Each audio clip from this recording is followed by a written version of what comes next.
Here we go. Everyone here? Debbie? Yep. Okay, good. Okay, good afternoon, everyone. And as you can see, thank you. You're doing my job. I'm joined by Senators Durbin, Murray, and Stabenow. Now, recent events have made the contrast between Republicans and Democrats crystal clear as we head to the midterm elections. Democrats are pushing to repeal the Trump tax law's giveaways to the wealthiest few and big corporations. Senator Rick Scott and MAGA Republicans want to raise taxes on working families by an average of $1,000. Democrats are fighting to protect a woman's right to an abortion and let women make the best decisions for themselves. MAGA Republicans want a nationwide abortion ban, the jailing of women and doctors, and no exceptions for rape or incest. And as MAGA Republicans and Fox News hosts are promoting deranged conspiracy theories like replacement theory to turn out some voters, Democrats are strongly opposing this dangerous rhetoric and working to make our country more diverse and safer. Democrats are going to relentlessly and strongly highlight the differences between our vision of a brighter future for America and the MAGA Republican dystopian vision between now and November, because it's so important. We're going to fight all the way to protect the rights of Americans. For as long as it takes, we will not relent and we will not give up, because we know that the arc of history bends towards justice. And that's always been true in America, despite steps backward that are all too often taken. We know history is on our side. We're determined to preserve the precious rights that are the bedrock of our great nation. I can feel the energy in our communities. Last weekend, I joined tens of thousands of New Yorkers to march in the streets to show our support for women's rights. And just yesterday, I was with the President and the people of Buffalo, to be with the people of Buffalo as they grieved after unspeakable hatred and violence ripped into their community. But while it's been a sorrow, painful few days for Buffalo, New York, and people across the country, there is a strong sense of resolve. Our communities are not simply going to let MAGA Republicans and the Supreme Court take away our rights. We're going to confront this challenge the same we've confronted them during the 4 years of Donald Trump's presidency, and we're going to get organized and win at the ballot box. Because when confronted with the contrast between what Democrats stand for and what MAGA Republicans stand for, we know the American people are squarely on our side. So we're going to keep up the fight. We're going to keep highlighting the contrast between the parties. The differences couldn't be clearer. Senator Durbin. Thanks, Chuck. The mass killing in Buffalo last weekend was a tragic reminder of the threat posed by violent white supremacists and other far-right extremists. I first held a hearing on this threat in 2012, 10 years ago, after the massacre by a white supremacist at a Sikh temple in Oak Creek, Wisconsin. In March of last year, in one of the first hearings that I chaired for the Senate Judiciary Committee, following the January 6th attack on the Capitol, FBI Director Christopher Wray testified to our committee under oath that the threat of domestic terrorism is, quote, metastasizing throughout the country. We've seen evidence of that so many places. Sadly, we saw it in Buffalo. The Domestic Terrorism Prevention Act will respond to this threat. It would ensure the Department of Justice, FBI, and Department of Homeland Security works together to better track and respond to this threat. It would establish offices to combat domestic terrorism at the Department of Justice, FBI, and the Department of Homeland Security. And it would require these offices to regularly assess the domestic terrorism threat and focus on the most significant elements. Crucially, it would provide training and resources to assist state, local, and tribal law enforcement in addressing these threats. The bill would establish an interagency task force to combat white supremacist infiltration of the uniformed services and the federal law enforcement, which is also a critical element. The House passed our legislation in the last Congress. Expect to pass it again, maybe even today. It's time to get this bill to the President's desk and signed into law. We have widespread support from the civil rights community, the Leadership Conference on Civil Rights, 31 additional civil rights organizations, and we've worked with our colleagues in the House to work out objections related to ACLU issues. Today I'll be reintroducing an updated version of the bill to match the text the House will consider this evening. My staff will be circulating the updated text today. I encourage everyone in my caucus to co-sponsor the bill.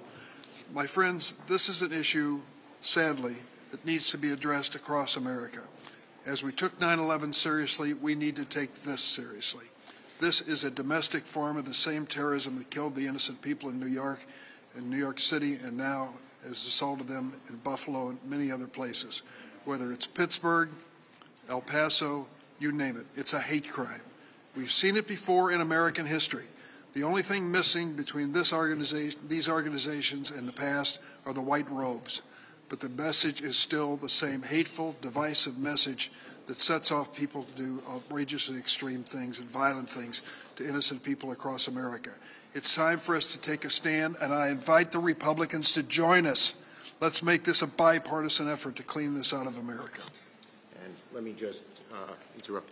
I announced to the caucus at our lunch that we are going to file cloture on the domestic terrorism bill next week, and we hope our Republican colleagues will understand how important this is, given what's going on in the country with replacement theory, with so much bigoted voices on all of our news media, and we hope they'll join us. But we will have a vote on cloture next week on this bill. Senator Murray. My heart also goes out to the families in Buffalo, everyone who lost someone in the shooting last weekend, and everyone who's really feeling the weight of this attack. Make no mistake, this was a methodically planned white supremacist attack on a black community. It was driven by deep hatred that runs completely counter to the values that we aspire to as a country. It was driven by racist ideology and the dangerous lie of the Great Replacement. And let's be clear, this is a lie we have seen some Republicans traffic in a calculated effort to fearmonger for votes or views. We've seen it on a prime cable TV news program. We've seen it on the campaign trail, even here at the nation's capital. It is up to all of us to call out these lies and root out hate everywhere. At the basic level, at a bare minimum, every single one of us should be able to denounce not just the shooter, but the racist lies and the white supremacist ideology that motivated that attack. What are we hearing from Republicans? Crickets. And that silence is speaking volumes. Republicans must say if they denounce the Great Replacement.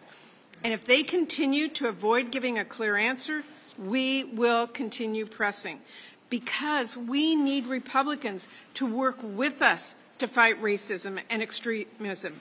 These should not be partisan issues. We should all be able to say the Great Replacement is a racist, white supremacist lie. But denouncing white supremacy isn't the only issue where Republicans have gone quiet. Since it has become clear that the Supreme Court will strike down Roe v. Wade and end the constitutional right to an abortion and force women to be pregnant, whether they want to be or not, Republicans have been conspicuously silent about their extreme agenda to control women's bodies, which has disproportionately affected women of color and those with the tightest budgets and fewest resources. We know better. We know what they have been saying for years, the policies that they have been pushing for decades, and we can see plain as day the laws they are trying to pass in states right now. Republicans have been perfectly clear they will not stop at overturning Roe v. Wade. They want a federal abortion ban. They want to take away birth control. They want to take away IUDs and Plan B. And they want to take away IVF that helps people start a family. And they've shown as much by voting against our bill to codify Roe last week, by voting to undermine our nation's federal family planning program, and by championing extreme bills that states have passed that will take away people's access to birth control and IVF. So while Republicans may try and be silent on these issues, I can promise you we will not be. We know what they said, we know what they have done, we know what they are pushing to do, and most importantly, we know the American people will not stand for it. Thank you. Senator Stabenow. Well, thank you so much, and I want to echo what Senator Murray said. We will not be quiet about this issue as well as the other issues that are in front of us and that the American people are so scared about because of the extremism that we are seeing coming from the other side.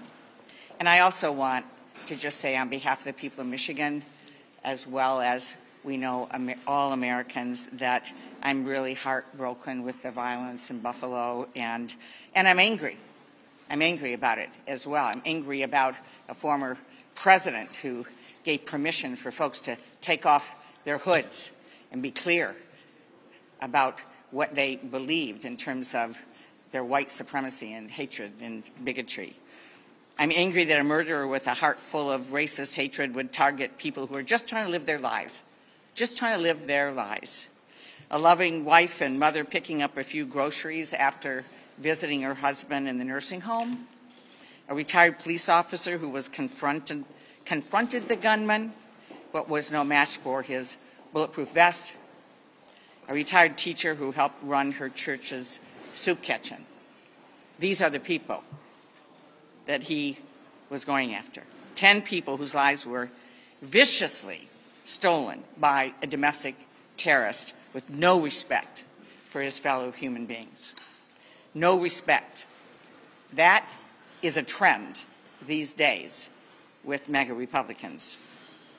We have people who push the white supremacist arguments that inspired the killer in Buffalo, and we have a political party that is willing to take away a woman's freedom to make our own reproductive health decisions. These people are ready to turn the clock back 50 years or more to when a time was there that women had fewer choices and Americans of color had fewer opportunities. They've declared war on progress. But you know what? We are here representing Democrats, not only in our caucus and in this Congress, but across the country. They're saying that we are not going to let them get away with it.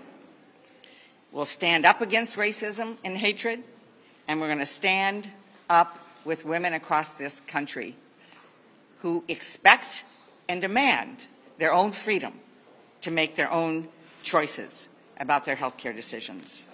And we're going to continue to fight with every ounce of our being,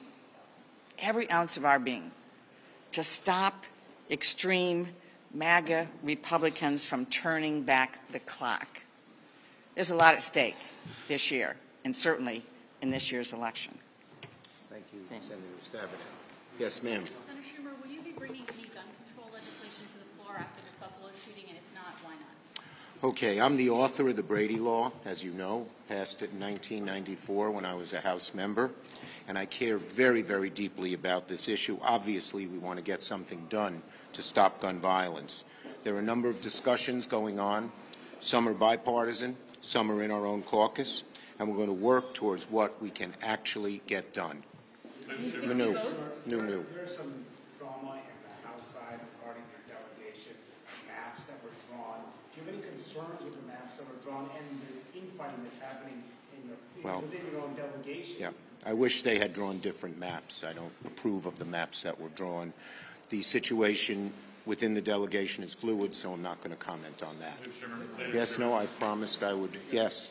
Can you tell us what's coming up next on your inflation fighting agenda? On the inflation agenda that you have? Yes, well, two of the issues we're working on, we're making good progress on an insulin bill that would keep the cost of insulin at $35, but it goes broader. Senator Shaheen and Senator Collins are working on a bipartisan bill that would deal with some of the underlying causes as well dealing with the intermediaries. We're working, obviously, on the USICA bill. We had a very good conference. I think 90% of the thousands of conferees showed up and spoke, and we're making good progress on that as well, which deals a great deal with costs. Yes? Yes, Senator Stabenow's done a great job on this, and there's a bipartisan bill which I think will pass the House either today or tomorrow, and Senator Bozeman is her co-sponsor, and we're going to try to get that done by UC. We hope no one will block it. It's such an immediate need. Yes? Democrats over in the House are struggling to get support for their price gouging, gas price gouging legislation. I know this is something you push forward. Does the Senate plan to move on that? Yes. Yes. The bill that they put together contains the gouging provisions that I believe it is Chairman Pallone put together, but also the manipulation, the anti-manipulation provisions that Senator Cantwell put together. And I spoke with Speaker Pelosi. We decided to combine them. Hopefully they're going to send them over here, and that's another place, in answer to the question before, that we hope to deal with prices and price increases. What's your observation about the strong performances of Trump-backed candidates in Pennsylvania, North Carolina, Ohio? What does it say about Trump's grip on the Republican Party? What does it mean for 2022 or presidential election 2020? Well, as I've said, the MAGA Republicans, and I would consider Trump one of those, given what he has done, what he has said about replacement theory and so much else, are dominating the Republican Party. And those who are not even part of it are afraid to rebut them, to stand up against them. Frankly, we're happy to have the election be a referendum between what Democrats stand for and what the MAGA Republicans stand for, and it gives us a good deal of optimism about 2022. Last one. No, you'll be net last. Formula issue, this appropriations bill is it's less than 1% of what the Ukraine aid package is, for example. Do you think that's enough? Do you think there's more that the Senate needs to do on this issue? We'd like to do more, but we want to move quickly because you know the crisis. You've all seen the pictures of the empty shelves in the supermarkets. And so if this, there you are, if this bill can move quickly, we'll move quickly, but it's not going to be the last thing we try to do. Last one. Thank you. On Ukraine, are you confident that this will be the last supplemental? No, I am not. The Ukrainians are valiant. They're making progress. As you've seen in the Kharkiv area, they pushed all the way to the Russian border. There are reports now that they're even doing better in the east, where the Russians seem to have an advantage. And I think there's strong view in our caucus, and I think, although you're seeing some Republicans begin to dissent, a little more of that MAGA-ness, you know, Trump seemed to love Putin, that it will try to give the Ukrainians what they need. They're doing the fighting. They're the ones getting killed. They're the ones struggling and suffering. The least we can do is give them the weaponry they need. Nope, no follow. Thank you. COVID relief. COVID relief. COVID relief. When are you going to go?